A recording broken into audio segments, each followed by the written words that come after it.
Roadside Occupations is a collaborative show between Teresa, Vander, Meer, Chassé, and myself, and it has two main components.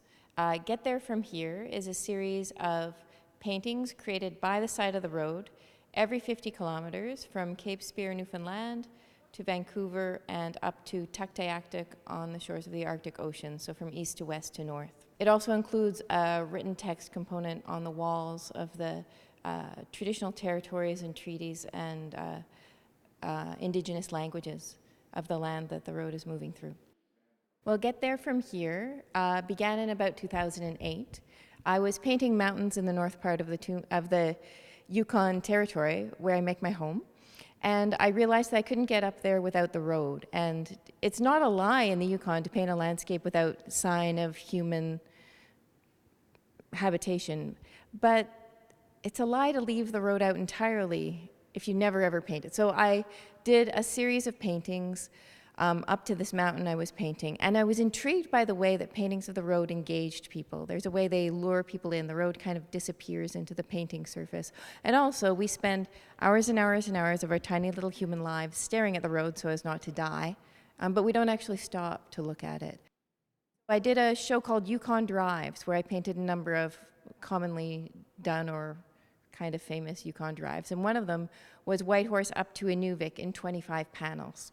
And then I thought I'd like to connect this to people in the south, so I drove down to the parking lot of the West Edmonton Mall, and I painted every 50 kilometers to Whitehorse, and then I kept going to Fairbanks and Anchorage, and so the series grew like that. At the beginning, I didn't know I was going to be going all the way across Canada. One of the things about the text on the wall is that it's definitely a work in progress. It's messy. You can see places where I've kind of corrected my transcription, and it's also open to correction, especially the stuff around here. If someone comes into the gallery and says, well, that's not quite right, tell the gallery staff and we can fix it, because it's the beginning of a process of us all learning together how to come to a better place, I think, around all these things. Scavenging for the Many Faces of Raven makes up the second part of the Roadside Occupations exhibition. I have a very strong desire with the highway, with the road. I came from a very small community on the Alaska Highway, right on the border of Yukon and Alaska.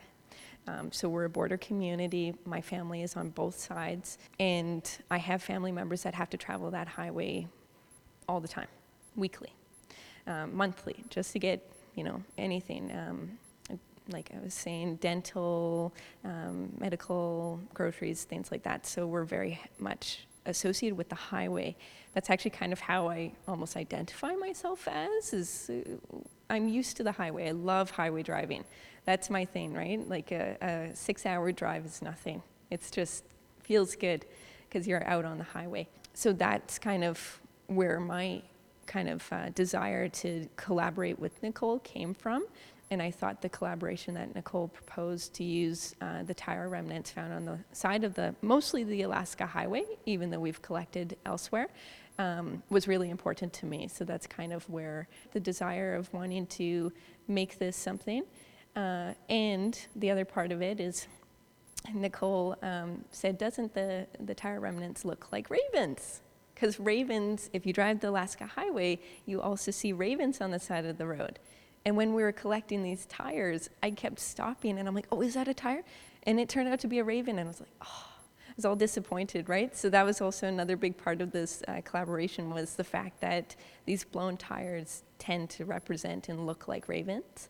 Scavenging for the Many Faces of Raven will be on display at the Grimsby Public Art Gallery until August 11th.